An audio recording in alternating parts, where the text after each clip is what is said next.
porte-parole des Jeunes Socialistes. Merci de nous avoir rejoints. Bienvenue à vous sur notre antenne. Sandra Rugol, porte-parole d'Europe Écologie Les Verts, nous a rejoint également. Éric Richermoz, conseiller régional des Hauts-de-France pour les Patriotes. Bonsoir à vous. Et puis le général Bertrand Cavalier, vous êtes spécialiste du maintien de l'ordre. On va commenter les chiffres. Comme c'est de coutume, chaque semaine, chaque samedi, c'est ce qu'on s'attelle à faire. 46 600 manifestants en France ce samedi, 5 800 à Paris. Regardez ce graphique. On voit que c'est un chiffre en légère hausse, peut-être à la faveur du beau temps, peut-être aussi pour mettre la pression à Emmanuel Macron, qui finalement lui aussi était sur le terrain aujourd'hui. Que pensez-vous de cette mobilisation, Éric Richermoz ? La mobilisation, une fois de plus, est en hausse. C'est un grand succès, mais permettez-moi de douter légèrement des chiffres annoncés systématiquement par la préfecture ou par le ministère de l'Intérieur. Ce sont des chiffres qui sont systématiquement minorés. Et là, quoi qu'on en pense, les chiffres augmentent. Et effectivement, le beau temps va permettre d'aller crescendo pour ce mouvement. Et les Gilets jaunes, c'est un mouvement qui s'inscrit dans la durée. Et maintenant, il faut trouver une issue politique. Et il faut que Macron propose une issue politique pour que tout le monde puisse sortir par le haut. Elle viendra, l'issue politique, de l'issue du grand débat national. Il y aura forcément des propositions. Promesse n'engage que ceux qui y croient. Je préfère un petit peu attendre la fin du grand débat, mais je pense qu'il n'a pas donné l'impression d'être sincère par rapport à ce débat.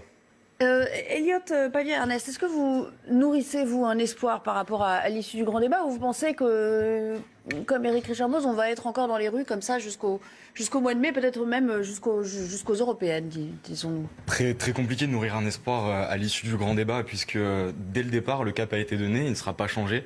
Les options des Gilets jaunes qui ont été posées sur la table dès l'acte 2 avec leurs 42 propositions n'ont pas été entendues. Donc ils ont toutes les raisons de ne pas décolérer.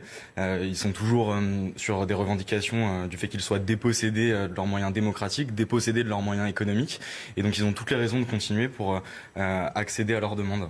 Vous aussi, vous pensez qu'il y aurait une recrudescence du nombre de manifestants avec... bon, là, on est encore dans un temps exceptionnel pour la période, mais avec le printemps qui va s'installer, ça veut dire que vraiment les Gilets jaunes vont se faire entendre de manière encore plus forte, peut-être à mesure que les propositions vont commencer à se faire jour? Quelles propositions? Les propositions qui vont découler du grand débat national, les remontées des cahiers de doléances. Oui, tout à fait, puisqu'on se rappelle des revendications principales des Gilets jaunes qui peinent d'ailleurs à éclore dans le grand débat national, qui sont la question de la justice fiscale, qui sont dès le départ les questions d'écologie, puisque effectivement l'élément déclencheur était peut-être la hausse du carburant, mais il y a dès le départ des questions de revendications écologiques qui ont été posées. Le gouvernement ne compte pas changer de cap sur ce point-là. Et puis la question de la démocratie avec une proposition de référendum d'initiative populaire qui, pour l'instant, semble ne pas vraiment faire écho dans les oreilles d'Emmanuel Macron. En tout cas, le RIC, il est en tête des cahiers de doléances quand on les consulte dans les différentes mairies, Sandra Rugol. Oui, il est en tête parce qu'il y a derrière tout ça une véritable volonté de peser sur les choix politiques et puis de pouvoir y participer, si ce n'est y peser, en tout cas se sentir partie prenante des diverses décisions qui influent sur la vie de tous les jours. Enfin, les décisions politiques, c'est ce qui fait que l'on a le choix ou pas entre certains types d'alimentation, que l'on a le choix ou pas entre certains types de transport. Donc oui, c'est normal que la population, dont on disait qu'elle avait un grand désintérêt de la politique, se rappelle un petit peu à ses gouvernants. Vous savez, cette population un peu des invisibles, ceux qui sont dans l'entre-deux, les classes moyennes plutôt basses en voie de paupérisation, dont on ne parle que très rarement, qu'on voit très rarement dans les médias, sans vous jeter la pierre, qu'on voit très rarement dans les lieux de décision, dans les lieux de pouvoir. Toute cette France invisible qui, là, se rend visible. Et puis, ce que je trouve intéressant, c'est que ce week-end, il y a d'autres modalités de mobilisation aussi. Probablement pour ça qu'il y a moins de monde à Paris qu'il n'y en avait d'habitude. Mais il y a par exemple un pique-nique au Palais de Chambord, au parc de Chambord. Au parc de Chambord, face au château. C'est pas le mouvement, enfin la mobilisation qui a recueilli le plus de monde aujourd'hui, néanmoins. Peu importe. En tout cas, il y a une volonté à travers ces pique-niques. Il y en avait un autre place de la République, je crois.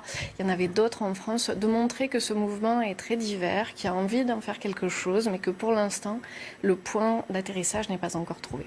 J'aimerais qu'on revienne à ces images et je vais vous faire réagir, Bertrand Cavalier. Si vous nous rejoignez sur l'antenne, regardez ces images des forces de l'ordre qui progressent et qui dispersent donc ce qu'il reste du nombre de manifestants qui se sont retrouvés sur les Champs-Élysées après avoir quitté, pour certains d'entre eux, la place du Trocadéro où les tensions ont été vives en début de soirée. Aujourd'hui, il y a eu une recrudescence de la tension en fin de cortège, mais c'est surtout l'exemple de Clermont-Ferrand qu'on retiendra. Sans doute Clermont-Ferrand, où jusqu'ici on n'avait pas signalé de violence particulière, et la ville, en outre, c'est important de le préciser, avait pris des dispositions pour enlever le mobilier urbain qui pouvait servir de projectile.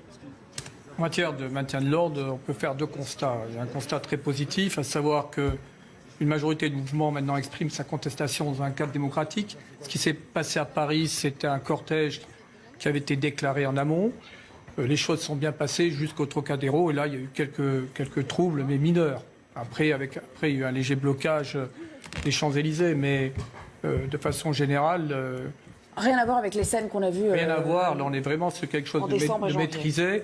Les forces de l'ordre d'ailleurs se sont adaptées au travers d'un accompagnement, d'une sorte de canalisation dynamique, de façon à éviter, puisqu'il y avait quand même environ une centaine d'individus, plutôt appartenant à la mouvance Black Bloc, qui s'étaient infiltrés parmi les 4000 manifestants et qui n'ont pas pu intervenir. Alors ça, c'est un constat très positif. Le constat qui est toujours préoccupant, c'est la présence d'une minorité de casseurs, de jeunes, essentiellement de jeunes, parfois venus de quartiers, et qui mettent à profit ces rassemblements pour effectuer des dégradations et attaquer les forces de l'ordre. On sait exactement à qui on avait affaire aujourd'hui? On arrive à les identifier aussi facilement? Sur Clermont, environ 200 jeunes issus de certains quartiers, tout à fait. Les Black Blocs sont toujours très faciles à identifier. Par exemple, j'ai eu l'occasion de nombreuses reprises de manifester à Paris. Les Black Blocs, très souvent, sont tout en noir. Ils sont par groupe d'une centaine ou 200.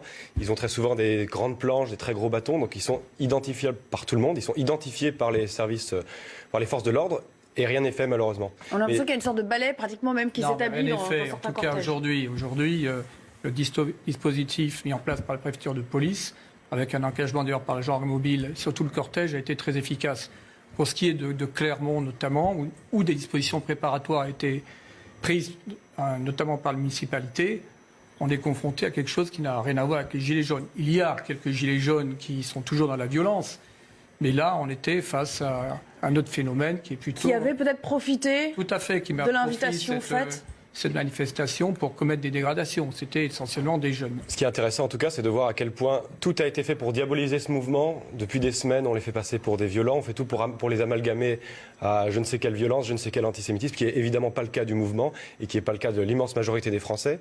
Et malgré tout, ils restent mobilisés. Et une question qui est apportée par les Gilets jaunes aujourd'hui, c'est la question européenne qui était quasiment taboue par le passé, et la question du Frexit qui aujourd'hui représente et recueille le soutien de 40% des Français et est majoritaire chez les Gilets jaunes, à plus de 70%. Cette question européenne est importante puisque la démocratie, un vrai RIC, est conditionné à une souveraineté et donc au Frexit. Alors la question européenne, on va y revenir parce qu'il en a largement été question lors du discours d'Emmanuel Macron.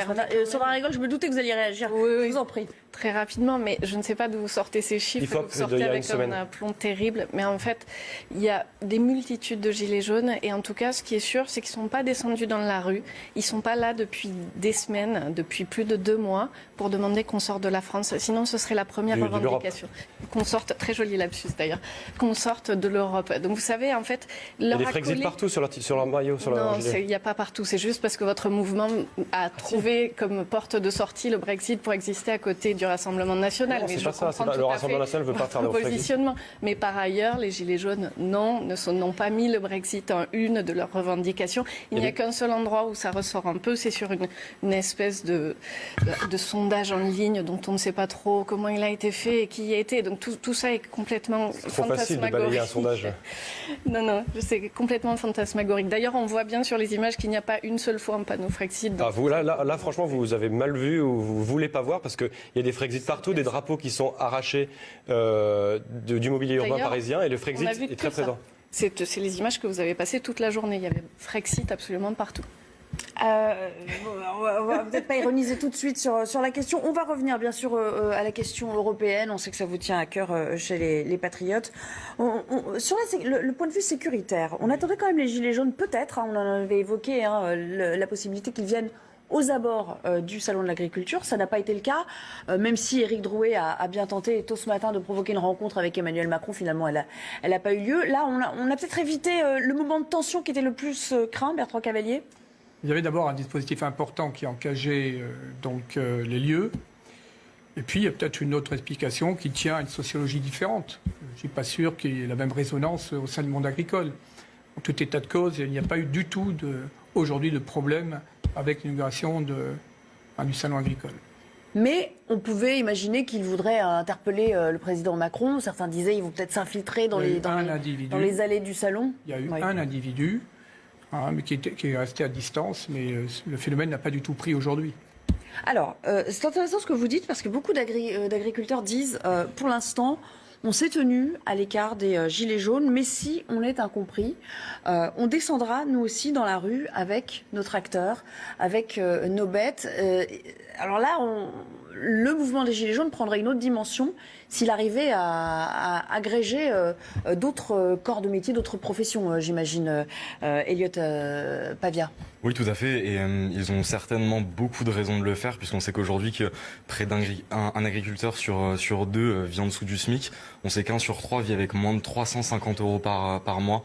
350 euros par mois, c'est-à-dire que aujourd'hui Emmanuel Macron au salon de l'agriculture a voulu parler aux jeunes agricoles, notamment aux jeunes agriculteurs, en leur disant qu'ils pouvaient être les fers de lance d'une transition écologique, tout en annonçant rien sur leurs problématiques du quotidien, c'est-à-dire leur manière de s'installer, leur manière d'accéder au premier matériel agricole, leur manière aussi de les accompagner dans une production de produits de qualité sur nos territoires.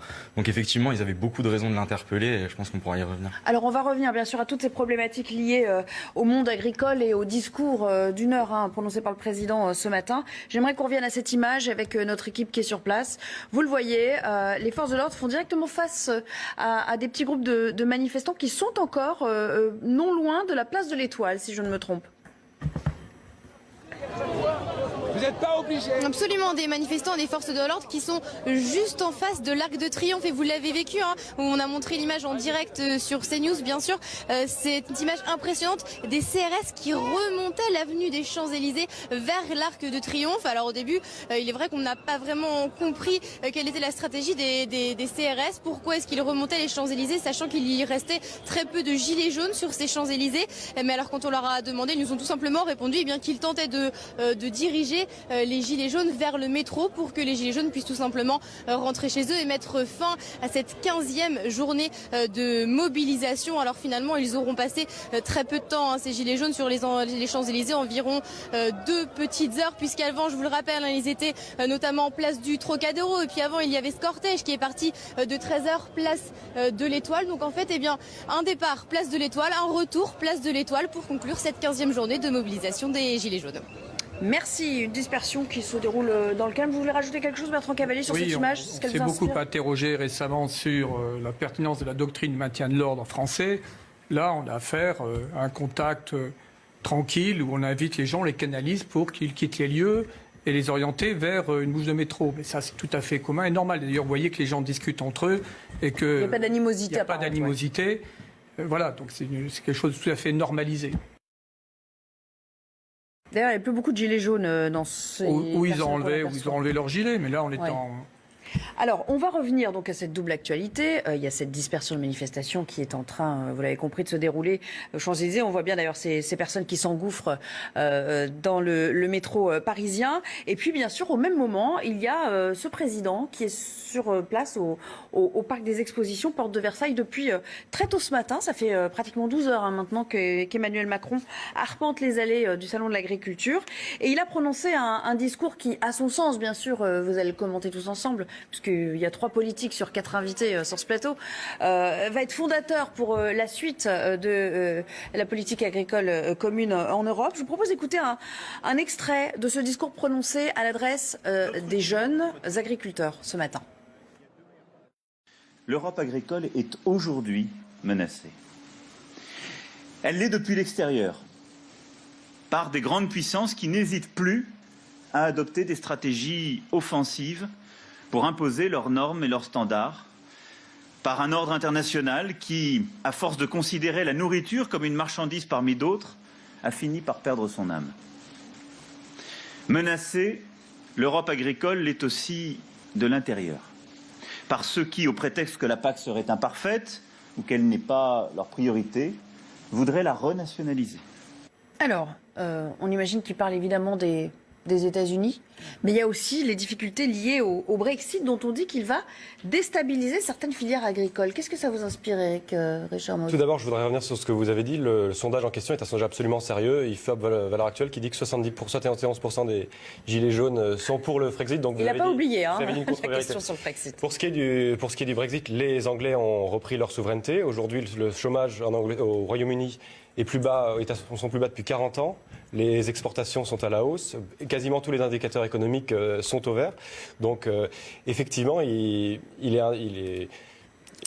choses s'organisent différemment. Mais moi, j'ai aucun doute que l'agriculture du Royaume-Uni va aller de l'avant, puisque avec plus de liberté, ils pourront être plus efficaces et arrêter de souffrir de la concurrence déloyale qui peut exister vis-à-vis d'un certain nombre de pays à l'intérieur de l'Union européenne, mais aussi à l'extérieur. Elliot Pavia-Ernest, on rappelle que vous êtes porte-parole des jeunes socialistes. Il y a eu une interrogation sur le budget. On dit que ce budget, limité à 1% du PIB européen, en tout cas si on en croit José Bové, si ça reste dans ce cadre-là, on n'y arrivera pas. C'est votre sentiment également ? Il faut l'augmenter ? Tout à fait, mais c'est justement l'effet du Brexit et qu'il faut compenser avec une contribution supplémentaire des États pour parvenir à ça. J'aimerais quand même répondre à votre voisin des patriotes à côté en lui disant quand même que oui, on peut analyser le modèle britannique avec un peu de complaisance, mais il s'agirait quand même de prendre en compte l'armée de travailleurs pauvres qui est créée par les réformes libérales actuelles. Il s'agirait aussi de prendre en compte quand même les effets du Frexit si on décidait de quitter l'Union européenne et donc effectivement immédiatement de récupérer les 8 milliards de contributions au budget de l'Union européenne 23. Entre 21 et 23. France. Je vous parlais de l'agriculture précisément, j'aurai l'occasion de finir ma phrase si vous le voulez. Mais immédiatement, effectivement, on passerait au franc. Et au franc, le marché de la dette sur le franc serait extrêmement perdu, notamment pour les jeunes agriculteurs, et je vais terminer aussi, les jeunes agriculteurs qui précisément sont dépendants du marché du foncier, qui cherchent à s'installer et qui de ce fait seraient complètement pénalisés dans leur installation et leur achat du matériel de départ. Vous dites vraiment, je suis désolé, vous dites des choses fausses. Le fait d'avoir la main sur la Banque centrale, le fait de pouvoir maîtriser nos circuits financiers sera plus efficace pour tous les secteurs de l'économie. Et vous parlez des salaires des travailleurs pauvres. Depuis le Brexit, les salaires ont augmenté de 4% parce que justement la baisse des travailleurs d'Europe de l'Est rend plus difficile à trouver pour certains employeurs certains métiers. Ce qui fait que pour pouvoir trouver des personnes, ils sont amenés à monter les salaires. Donc plutôt que l'augmentation du service du salaire minimum, les salaires augmentent en Angleterre, au Royaume-Uni. C'est un fait. Mais quand même, le président qui dit ce matin, sans la PAC, ça c'est une phrase qu'on a retenue, les consommateurs européens ne bénéficieraient pas aujourd'hui d'une alimentation accessible et de qualité. C'est vrai qu'en étant unis, on est plus fort pour négocier les... C'est une fois de plus faux, puisque le modèle proposé par l'Union européenne depuis longtemps est un modèle hyper intensif, hyper chimique, qui peut se justifier dans certains pays qui ont une plus grande densité de population. C'est le cas des Pays-Bas, c'est le cas de l'Allemagne, mais en France, on a une densité de population beaucoup plus faible, on a beaucoup plus de place et on sait faire de la qualité. On n'est pas obligé d'aller dans ce modèle qui met des pesticides à gogo, qui nivelle la qualité par le bas. On va y revenir bien sûr à la question des pesticides à l'horizon 2020, mais allez-y, finissez votre... Il y a d'ailleurs une grande reculade d'Emmanuel Macron sur les pesticides, puisque c'est toujours pareil. Là, on l'a vu avec son fond derrière bleu, vert, turquoise, Make Our Planet Great Again. Et depuis qu'il est aux affaires, que ce soit sous Hollande ou aujourd'hui, c'est des reculades sur le glyphosate, des reculades sur les aides pour le bio, et c'est toujours la même chose. Il y a les annonces dans un premier temps un peu à la Justin Trudeau, et puis derrière, c'est aussi à la Justin Trudeau, c'est-à-dire des politiques hyper anti-écologiques. Alors Sandra Rigol, peut-être une réaction à ce qu'il vient de dire, et puis aussi à ce qu'a dit le président tout à l'heure sur, au fond, pour résumer, refuser le diktat de l'agroalimentaire américain aujourd'hui, c'est très important. Alors sur votre première question, je serais bien en peine de vous répondre parce que je n'ai absolument rien compris de ce que vous avez expliqué, monsieur. Je suis vraiment désolée. En fait, sur toute votre explication sur l'agriculture, l'Angleterre, je n'ai strictement rien compris. Donc je vais passer ce point. Laissez-moi finir, merci beaucoup. Je voudrais vous aider. Et sur le deuxième point, ce qui est très amusant, c'est qu'Emmanuel Macron dénonce l'ordre international qui transforme la nourriture en une marchandise comme les autres, mais en même temps, c'est lui qui signe les accords, c'est lui qui qui pousse à signer les grands traités internationaux type CETA, Mercosur, qui effectivement mettent les agriculteurs français et européens dans des situations dramatiques puisqu'on va importer énormément. Après, sur cette question-là de l'alimentation comme une marchandise comme les autres, Le problème, c'est qu'on a déjà entendu plein de discours d'Emmanuel Macron sur ce point. On en a entendu vraiment beaucoup et qu'on a vu que ce n'était pas suivi d'actes. Qu'à chaque fois, il y a de belles paroles et jamais de date butoir, jamais de budget consacré, jamais rien qui avance. Donc effectivement, pour revenir à votre point de départ de la jonction des gilets jaunes et des agriculteurs, oui, il y a une possibilité, mais j'ai envie de vous dire, il y a déjà des agriculteurs, des agricultrices qui sont avec les gilets jaunes, tout simplement parce que la problématique est la même. Quand on a une profession qui est tellement abîmée, elle vit quand même sous perfusion des aides européennes, des aides de la PAC, qui sont vitales pour l'essentiel des agriculteurs. D'ailleurs, vous aurez noté que hier, 3 ou 4 agriculteurs bio ont porté plainte contre l'État français qui n'est même pas en mesure de leur verser les aides auxquelles ils ont droit. C'est-à-dire qu'ils perdent 30, 40 000 euros comme ça. Donc voilà, donc la situation est très grave. On a effectivement de beaux discours. On a un vrai enjeu là tout de suite qui est que la PAC doit être renégociée. Et on se demande bien dans quel sens le gouvernement va aller, parce qu'aujourd'hui, rien n'est clair, si ce n'est qu'on ne change pas de modèle et que les agriculteurs continuent à trinquer. Bertrand Cavalier, c'est pas votre domaine initial de compétences, mais je suis sûr que vous avez quelque chose d'intéressant à dire là-dessus. Je crois qu'il faut avoir une approche sage, raisonnable et objective. Que les choses soient aujourd'hui pas satisfaisantes, c'est une évolution, mais le cadre européen est incontournable. La PAC a sauvé une grande partie de l'agriculture française. La France, l'agriculture française exporte massivement en Europe. Bon, maintenant, c'est quel type de société voulons-nous? Est-ce qu'on veut l'hypermarchandisation? Est-ce qu'on veut ouvrir notre espace à l'industrie alimentaire américaine, par exemple? Est-ce qu'on veut encore des paysans dans nos campagnes? Est-ce qu'on veut également l'autosuffisance, l'indépendance alimentaire? Il y a des choix. Et ces choix-là, bien sûr, impliquent des décisions politiques du plus haut niveau. Moi, je reste très prudent sur une remise en cause complète du système actuel. Il doit évoluer, mais aujourd'hui, c'est ce qui a sauvé, je suis tout à fait d'accord, c'est ce qui a sauvé l'agriculture française. Mais aujourd'hui, c'est arrivé à terme. C'est-à-dire que ça a servi à alimenter l'Europe au sortir de la guerre, quelques années après la guerre. Ça a été un relais à partir des années 60, certes, mais aujourd'hui, on n'est plus dans le même monde.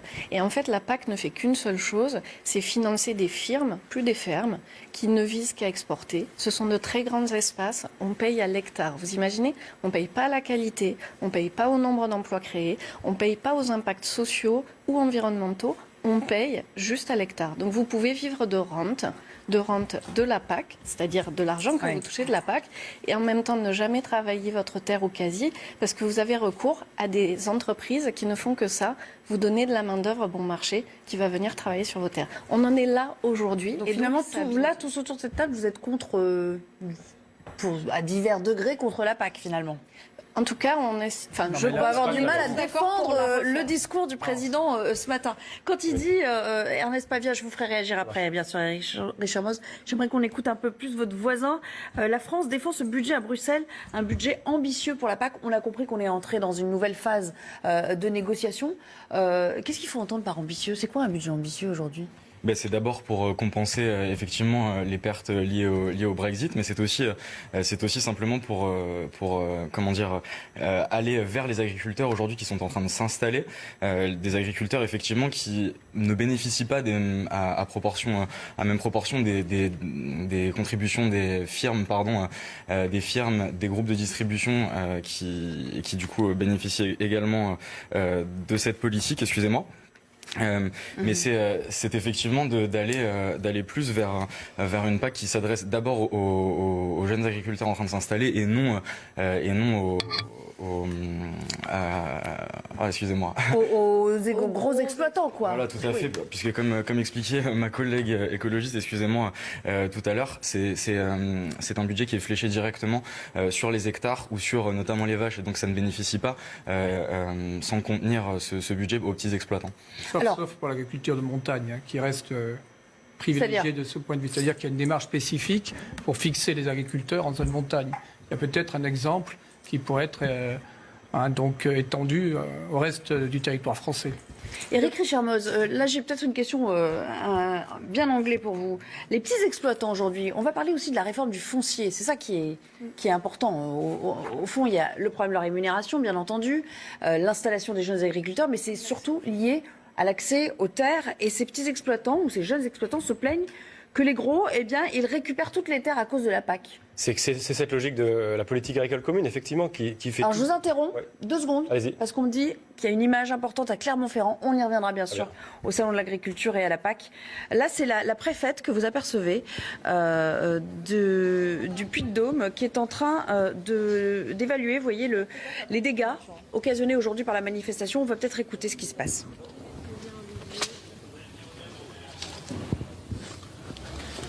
Madame la préfète, vous pouvez nous expliquer ce que vous êtes en train de faire actuellement? Nous allons sur le terrain constater les dégâts à la suite des heurts de cet après-midi. Les forces de l'ordre se sont heurtées à entre 200 et 300 individus très, très violents. Et donc, enfin, je crois que ce que nous allons voir va le démontrer. Je veux d'abord les remercier, les féliciter aussi pour leur maîtrise, leur action. Il y a des dégâts, mais il y a des dégâts qui sont aujourd'hui limités au regard de cette violence qui était une violence extrême. Vous vous y attendiez d'ailleurs à une telle violence? Nous étions préparés. Avec le maire, avec l'ensemble des forces de l'ordre, nous étions préparés à la venue de casseurs. Nous avions demandé aux commerçants de prendre des précautions et nous allons passer là devant SFR. On voit que ces précautions ont porté leurs fruits. Là où les magasins étaient fermés, là où les magasins étaient protégés, les dégâts ont été beaucoup plus limités. Donc nous avions mis en place un dispositif de sécurité exceptionnel, mais qui a fait face effectivement à une violence très grande. Une trentaine d'interpellations ont été réalisées depuis le début de la journée. Est-ce que vous en savez plus sur le profil de ces casseurs? Nous n'avons pas d'informations précises à cette heure-ci. Ce sera, je pense, l'action judiciaire qui permettra d'en dire plus. Il y avait visiblement des personnes violentes, des personnes organisées. Les CRS m'ont indiqué que des personnes vraiment qui connaissent les façons d'intervenir, qui sont des professionnels de la violence et qui étaient présents. Ces personnes, elles l'avaient annoncé très tôt sur les réseaux sociaux qu'elles allaient peut-être investir la ville. Depuis une dizaine de jours, nous savions qu'une manifestation à caractère régional se préparait. Nous sommes mobilisés, nous avons mis en place des mesures de sécurité exceptionnelles. Nous avions demandé aux commerçants que nous avions réunis avec le maire, avec le président de la CCI lundi dernier pour leur demander d'être attentifs et nous avons mobilisé des moyens exceptionnels, des centaines de policiers et de gendarmes qui ont été présents et qui ont évité le pire face à ces professionnels de la casse qui étaient extrêmement déterminés et extrêmement violents. Est-ce qu'il est déjà possible d'estimer un bilan de toute cette casse? Nous devrons le faire dans les heures qui viennent. En tout cas, il est limité au regard des moyens et de la prévention qui avaient été mis en place. Maintenant, on le voit, c'est des pavés qui ont été décelés. C'est une violence extrême qui était face à nous cet après-midi. Olivier Bianchi, vous êtes le maire de la ville. Vous aviez dépensé 300 000 € pour sécuriser cette ville en amont. 50 agents depuis 2 semaines, ça a suffi? Mais en tout cas, je pense que ça a évité le pire et que ceux qui à un moment se sont posé la question de savoir si tout ça n'était pas trop viennent d'avoir la démonstration qu'au contraire c'était nécessaire. Vous avez eu des commerces qui auraient pu être beaucoup plus saccagés si nous n'avions pas pris ces mesures.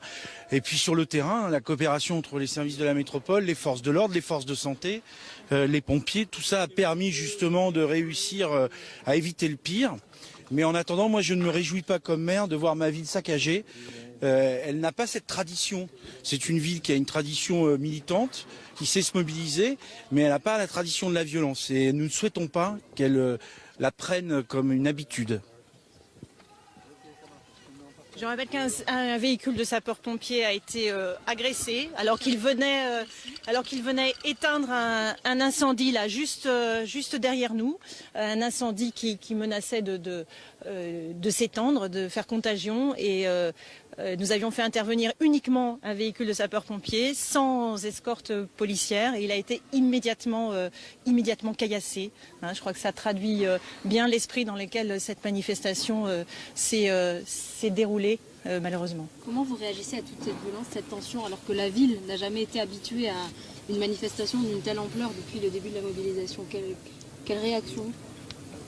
Vous l'avez rappelé, effectivement, Clermont a été jusqu'à présent préservé grâce à l'esprit de responsabilité des manifestants, grâce aussi au travail des forces de police et de gendarmerie. Cette fois-ci, c'était un appel régional. Nous savions qu'il y avait un risque de venue d'éléments extérieurs et de casseurs, et c'est ce qui s'est passé. Quand la violence commence, c'est difficile de l'arrêter. Donc elle s'est déchaînée, c'est vrai, cet après-midi, place de Jaude. Je veux redire que les mesures qui ont été prises, le dispositif de sécurité exceptionnel a permis d'éviter le pire. La réponse désormais aussi pénale devra être évidemment à la hauteur de ce qui s'est passé. Et je veux à mon tour remercier les forces de l'ordre qui se sont heurtées à une violence très, très grande, à des professionnels. Et remercier tous ceux, la ville, l'ensemble des services de secours qui ont été mobilisés tout au long de cette journée et des jours qui ont précédé. Justement, on a vu des informations sur l'identité des personnes, de ces casseurs, de quel groupuscule ils viennent, est-ce qu'ils viennent de Clermont-Ferrand? Il y a visiblement des gens qui sont venus de l'extérieur. Vous le savez, des contrôles préventifs ont été menés hier, ce matin, et ont permis une douzaine d'interpellations et des saisines de barres de fer, des saisines de matraques, donc qui montrent avec quelles intentions ces personnes venaient. Maintenant, sur l'identité, je crois que ce sera à l'autorité judiciaire, au travail qui va suivre après, de mieux identifier qui était face à nous. Mais c'était en tout cas, et je le répète, des professionnels. C'était plutôt extrême droite, extrême gauche? Difficile à dire à cette heure-ci. On a vu beaucoup effectivement de forces de l'ordre qui ont tiré des balles de défense. Est-ce que vous avez un mot pour les blessés, un bilan peut-être? Je n'ai pas de bilan précis à ce stade. Je sais que les forces de l'ordre, il y a eu deux personnes qui ont été légèrement blessées.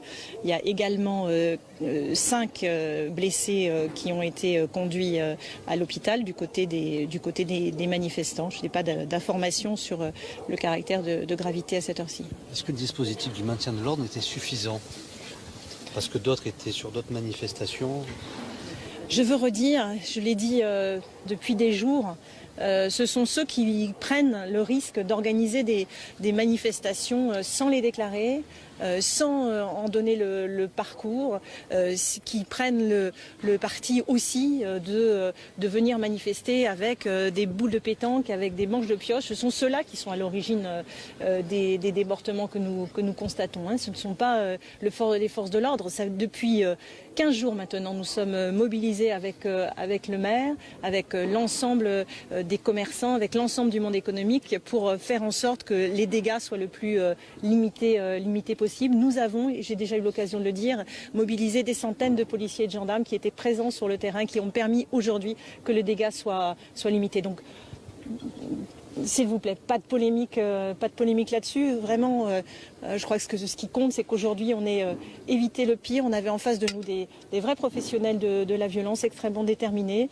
qui ont caillassé un véhicule de sapeurs-pompiers, qui ont jeté tous les pavés là, qui nous entourent, qui sont par terre sur les forces de l'ordre. C'est eux qui sont à l'origine de la violence. Merci, Madame la Préfète. Monsieur le maire.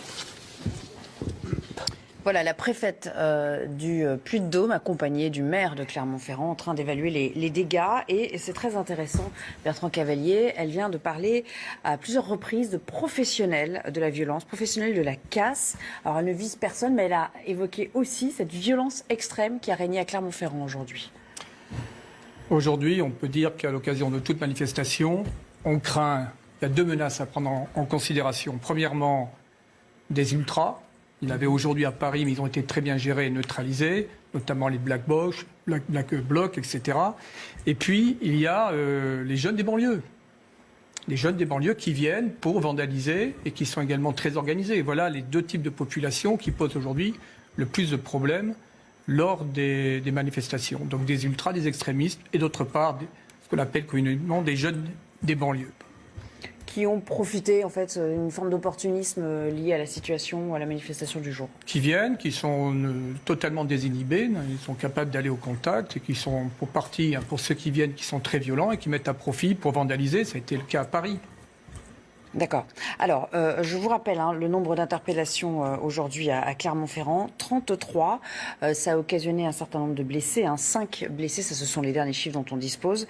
Et puis, elle le disait à l'instant, la préfète du Puy-de-Dôme, il y a eu ce pompier aussi, ça a été une image marquante, qui a été agressé alors qu'il faisait son travail et qu'il venait même au-devant d'une situation un peu délicate. Et il a été agressé gratuitement, au fond. Écoutez, là, vous évoquez un sujet extrêmement sensible. Et récurrent d'ailleurs dans ces manifestations. Mais même lors de manifestations, mais même dans le quotidien, aujourd'hui on agresse les pompiers, on attaque les pompiers, c'est pratiquement quotidien. Donc c'est un problème, il y a un problème de fond dans notre société aujourd'hui. Ça dépend où. À Paris, il y a très peu d'attaques. Dans les campagnes et dans les zones non urbaines ou périurbaines, ils ne sont jamais attaqués. Donc ça dépend vraiment beaucoup aussi du rapport qui est construit sur le territoire. Après, je n'ai pas les chiffres et je n'ai pas vu ce qui s'était passé à Clermont-Ferrand puisque je n'étais pas sur place. Mais c'est intéressant de voir comment la préfète distingue bien les violences qui ont eu lieu et puis le mouvement des Gilets jaunes. Elle ne le dit pas explicitement, mais sa façon d'insister. Professionnelle de la casse. Exactement. Après, j'irai pas jusqu'à dire jeunes de banlieue parce que cette expression est extrêmement stigmatisante et très problématique, mais j'ai compris votre propos qui consistait à dire que ce soit des factions d'extrême gauche ou d'extrême droite ou de zones urbaines, en tout cas, ce sont des gens qui ont comme habitude de s'en prendre aux forces de l'ordre, au mobilier urbain. C'est pas une question. Là, on peut utiliser la formulation que vous voulez. C'est un constat objectif. Vous dites banlieue, vous dites zone urbaine. Quartier, vous avez ce type de, vous avez ce phénomène. C'est très stigmatisant en fait de dire. Vous avez ce phénomène aujourd'hui. Dites que vous voulez. Il y a une territorialisation. Il faut bien définir les choses. Éric Richarmoz sur cette question de professionnels de la casse et votre interprétation. Je suis très choqué par ce que vous avez dit en parlant de ça dépend de la façon dont les rapports sont construits sur les différents territoires. Caillasser ou frapper un pompier, quelle que soit la raison, quel que soit le contexte politique ou présent, c'est absolument inaccessible et il n'est pas possible d'expliquer ou d'excuser ce genre de choses. Je ne vais absolument pas excuser ou expliquer. Je vais juste rappeler qu'en fait, il y a plein d'endroits où les pompiers sont très aimés et c'est aussi important de rappeler que les pompiers sont très aimés. Vous m'excuserez du peu. Ce qu'elle veut dire, en fait, c'est que vous relativisez le nombre d'attaques. Non, je relativise pas. Je continue à dire, vous savez, je suis écologiste, je suis non violente. Donc moi, dès qu'il y a de la violence, c'est forcément pas mon truc et c'est forcément quelque chose que je ne vais pas cautionner. Mais pour autant, il y a des endroits où les pompiers ne sont pas autant attaqués. Et il y a des endroits plus spécifiques où ils subissent des attaques, effectivement, comme vous le dites, permanentes. Et c'est totalement anormal. Qu'il y en ait peu ou qu'il y en ait beaucoup. En tout cas, c'est anormal de s'attaquer à des personnes qui ont pour mission de sauver des vies. Avant de retrouver, de laisser la parole peut-être à notre autre invité, Elliot Pavier-Ernest, on va retourner sur les Champs-Élysées puisqu'une de nos équipes a suivi la dispersion de la manifestation. Vous voyez donc maintenant ces véhicules de police qui sont sur le point de quitter l'avenue des Champs-Élysées puisque les gyrophares sont allumés. La dispersion est-elle complète? On a vu que ça se déroulait dans une ambiance assez calme et qu'on repoussait en fait les derniers manifestants vers les bouches de métro. Oui, ambiance tendue sur la fin tout de même, Nelly. Alors je peux pas vous confirmer que la dispersion est complète puisque on l'a cru tout à l'heure il y a une trentaine de minutes et puis finalement non, des gilets jaunes sont revenus, les CRS eux aussi sont revenus. On a vécu cette scène assez surréaliste de tous ces CRS qui remontaient l'avenue des Champs-Élysées vers l'Arc de Triomphe, en fait pour pousser les gilets jaunes à prendre la bouche de métro Charles de Gaulle-Étoile et rentrer chez eux et donc pour mettre fin à cette 15e journée, ce 15e week-end de mobilisation des gilets jaunes, des CRS qui ont donc poussé les derniers gilets jaunes, les gilets jaunes irréductibles vers la bouche de métro pour qu'ils rentrent chez eux. Et là, nous avons encore vécu une scène irréaliste des gilets jaunes qui tout simplement ne voulaient pas rentrer dans cette bouche de métro, qui scandaient qu'ils reviendraient le week-end prochain, qu'ils ne rentreraient pas chez eux. Et cette situation a duré une petite dizaine de minutes. Des gilets jaunes qui ne voulaient pas rentrer, des CRS qui tentaient de les pousser vers la bouche de métro et qui ont fini par par obtenir raison, a poussé ces gilets jaunes vers la bouche du métro et qui ont suivi, une trentaine de CRS a suivi les manifestants, gilets jaunes et autres dans cette bouche du métro. Et puis ils sont ressortis avec un homme. Alors on ne sait pas si c'était un manifestant, un gilet jaune, on ne sait pas, mais en tout cas, eh bien, ils ont interpellé cet homme à l'intérieur de la bouche du métro Charles de Gaulle Étoile. On les a vus notamment menotter cet homme et puis le diriger vers un camion de CRS. Donc une fin de manifestation assez surréaliste. Et nous avons vu ensuite, pendant qu'il mettait cet homme, qu'il poussait cet homme dans le camion de CRS, d'autres gilets jaunes revenir sur l'avenue des Champs-Élysées et huer les CRS. C'est pour ça qu'à l'heure qu'il est, eh bien Nelly, je ne peux pas encore vous dire si la dispersion est complète, même s'il semble bien que ce soit dorénavant beaucoup plus calme avenue des Champs-Élysées. Merci beaucoup, en tout cas, pour toutes ces précisions. Elliot Pavia-Ernest, on voit que ça se déroule à cette heure-ci. Les semaines précédentes, tout le monde était parti. Les dispersions étaient complètes. Peut-être qu'à la faveur du beau temps, on rappelle qu'il y a eu un petit peu plus de monde dans les rues, un peu partout en France, 46 600 manifestants. Eh bien, on n'a pas vraiment envie de rentrer chez soi. On a envie de prolonger un peu l'envie de se mobiliser, quoi. Oui, tout à fait.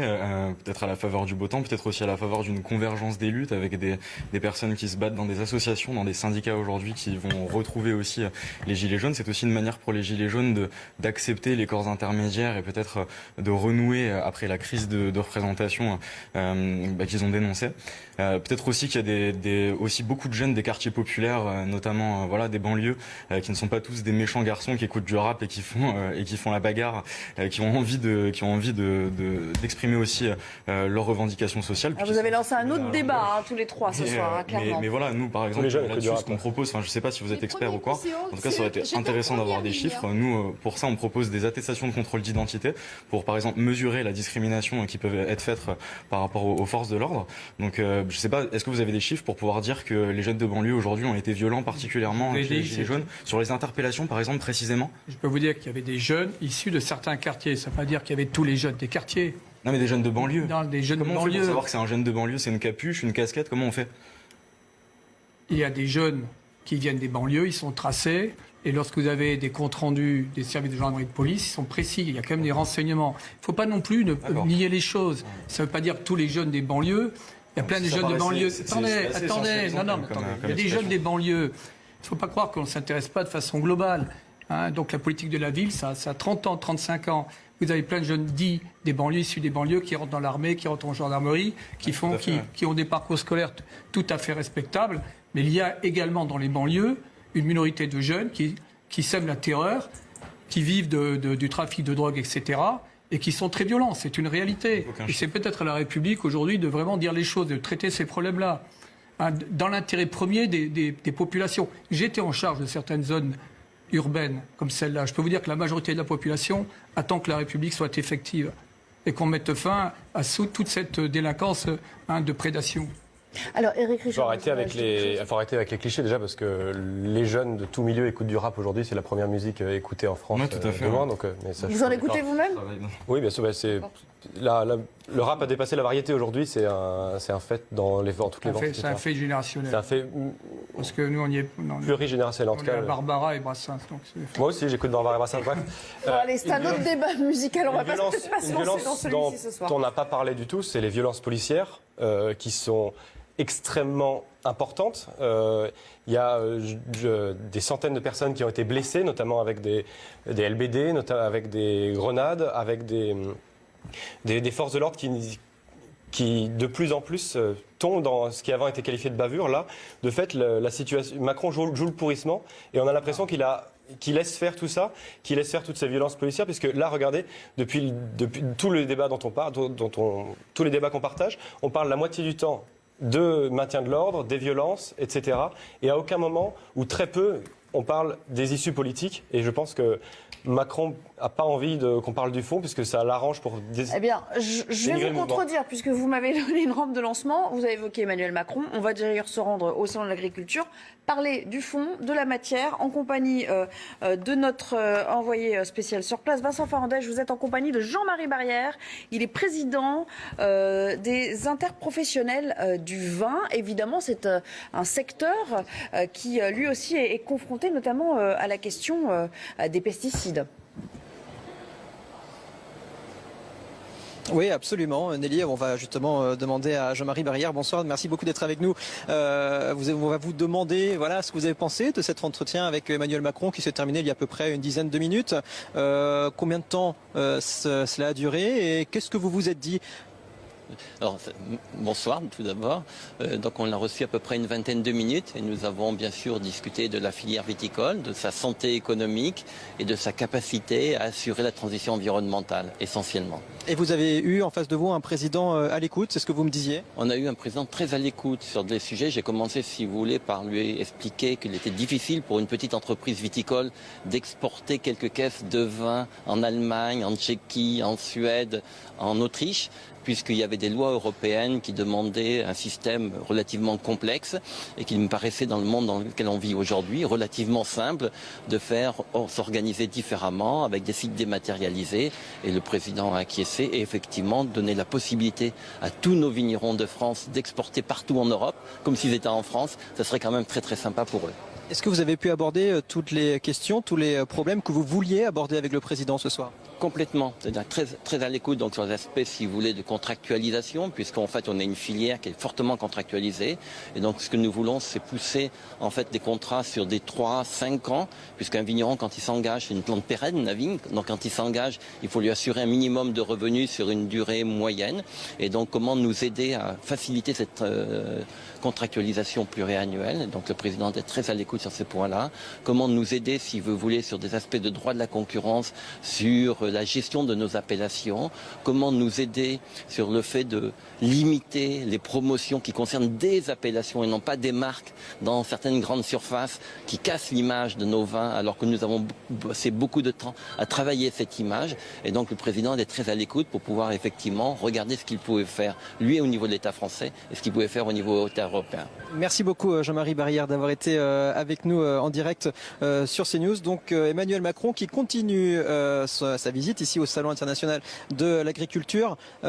Juste pour information, il devait arriver ici au Hall 2 où nous nous trouvons à 15h30. Il est arrivé aux alentours de 20h, une visite qui va donc s'éterniser un petit peu ce soir. Ah oui, il va quand même pas repousser la fermeture jusqu'à minuit, on l'imagine, Emmanuel Macron. D'accord, en tout cas, tenez bon, on est avec vous Vincent Farandège, on va faire réagir peut-être nos invités. On parlait, juste avant de partir à Clermont-Ferrand, des petits exploitants qui se plaignent que les gros récupèrent toutes les terres. C'est évidemment le problème accru du foncier aujourd'hui, lié aussi à l'installation des jeunes.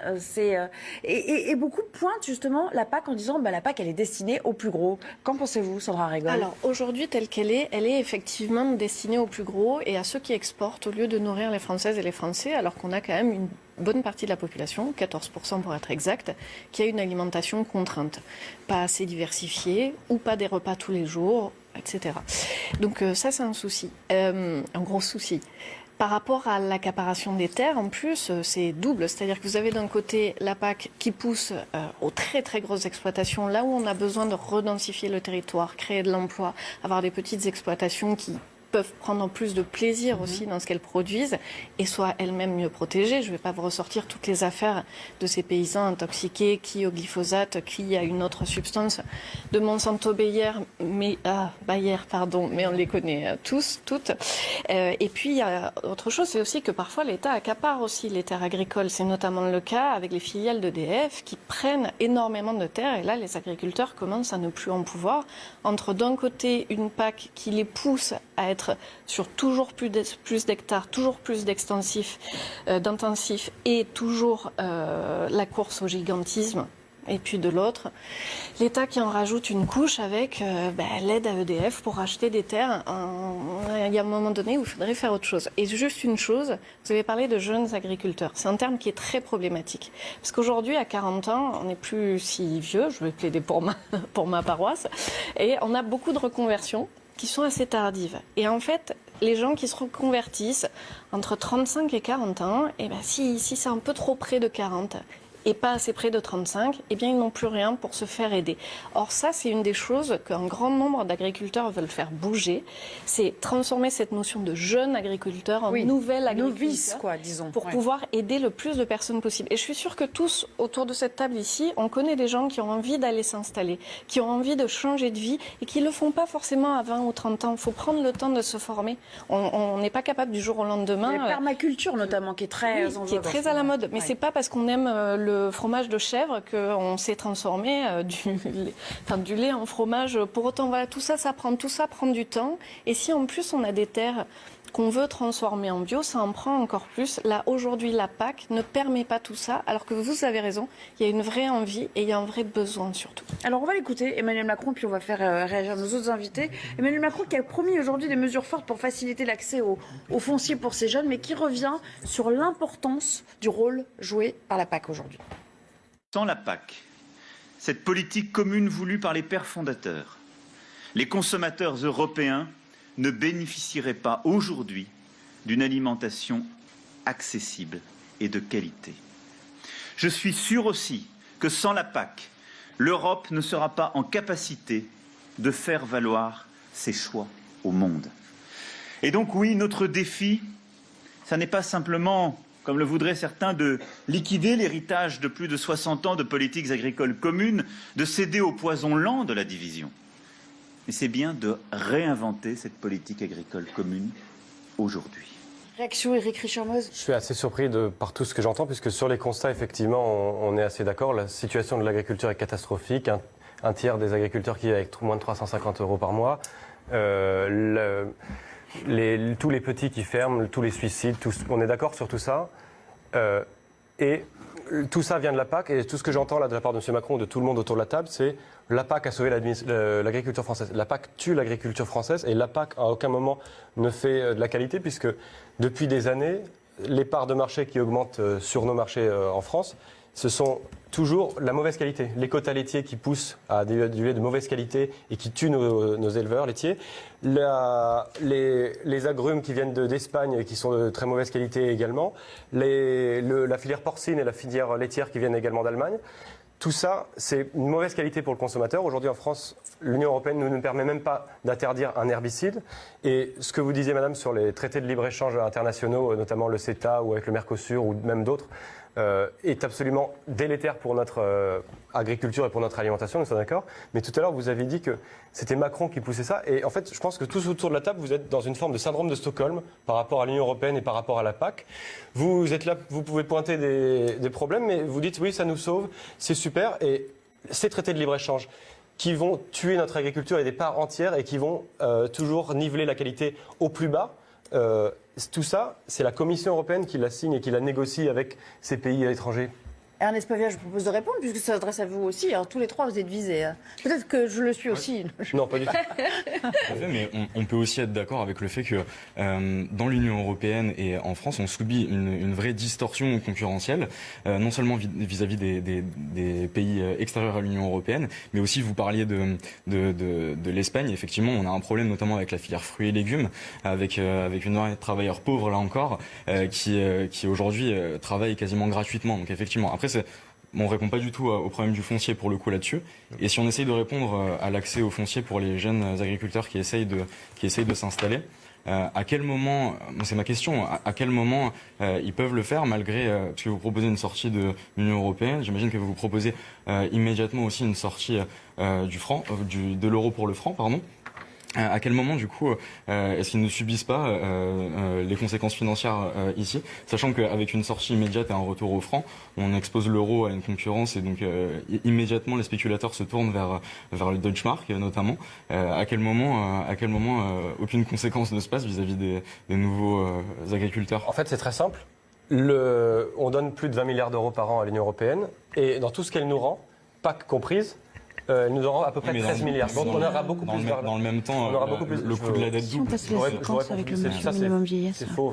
Pour regarder l'axe monétaire, c'est absolument faux. Mais on aura 2 fois plus d'argent pour les agriculteurs. Et quand il y aura concurrence déloyale sur les agrumes, sur la filière porcine allemande, sur d'autres filières d'ailleurs européennes ou d'autres pays, eh bien, on aura la capacité de mettre des barrières tarifaires et non tarifaires, nos propres barrières, Et justement, on pourra continuer à commercer avec le monde entier, mais quand il y aura une filière qui nous fait importer une mauvaise qualité, nos propres barrières nous protègent de la pollution. C'est-à-dire que c'est toujours le nuage de Tchernobyl si on interdit, frontière de la France. Si on interdit le bœuf aux hormones, par exemple, oui, on se protège du bœuf aux hormones, c'est un fait. Je pense que vous pourrez disserter tous les deux pendant 1 heure, vous ne tomberez pas d'accord. On va, sans vouloir jouer les arbitres, mais Sandra Rigol, j'aimerais entendre votre voix aussi sur Non, mais cette question. Il y a quelque chose qui m'inquiète dans cette dérive, mais c'est pour repartir sur le lieu, d'où parlait votre envoyé spécial à 1 kilomètre d'ici.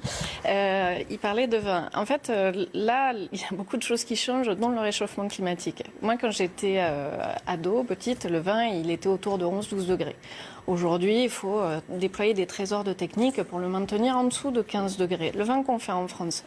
Et en fait, demain, il y a des laboratoires qui ont déjà testé ça. Le vin équivalent du vin de Bordeaux, il ne sera plus fait dans la région de Bordeaux. Il sera fait dans le sud de l'Angleterre. Et en fait, c'est ça qui est en train de se passer. Et bientôt, le sud de l'Angleterre, ce sera déjà trop chaud pour pouvoir le faire. Là où je veux en venir sur un exemple très, très pragmatique et très réel, c'est-à-dire qu'on peut voir évoluer à l'échelle d'une génération, c'est qu'il est plus temps de se demander si l'Europe est le bon outil ou pas. Vous jetez le bébé avec l'eau du bain. L'Europe, c'est un outil. Un outil, je sais pas, moi je crois beaucoup à la transmission. Pour ma grand-mère, c'est l'outil qui lui a permis, après la guerre, de ne pas être dans un monde qui soit toujours en guerre et qui lui a assuré la paix. Je crois énormément à cette transmission et c'est pour ça que je crois beaucoup en l'Europe, parce qu'elle est à la fois, c'est une fake news qu'après la guerre, l'Europe a apporté la paix. Je crois que là, vous allez un peu loin. Un dernier mot à Bertrand Cavalier avant qu'on change d'invité sur ce plateau. On peut être insatisfait de ce que fait l'Union européenne aujourd'hui. En tout cas, il y a une réalité. On ne peut pas peser aujourd'hui contre les États-Unis, contre la Chine, etc., dans ces vastes ensembles qui se mettent en place sans le cadre européen. La France, aujourd'hui, n'est plus un acteur de premier rang. Après, quel est le modèle que veut développer l'Europe? L'Europe doit développer un modèle social, doit avoir une vision d'agriculture qui s'inscrive dans un concept plus global de développement, de préservation des territoires, de respect du travail, à l'opposé aujourd'hui d'un capitalisme hyper spéculatif. C'est un choix politique. Après, c'est à chaque citoyen également de se décider, en favorisant également les agriculteurs locaux, des circuits de proximité. Aussi, on a notre part de responsabilité. Merci à tous les 4 d'avoir pris part à ce débat. Il a été animé, bien alimenté. Je vous remercie pour vos contributions. Avant d'accueillir nos nouveaux invités,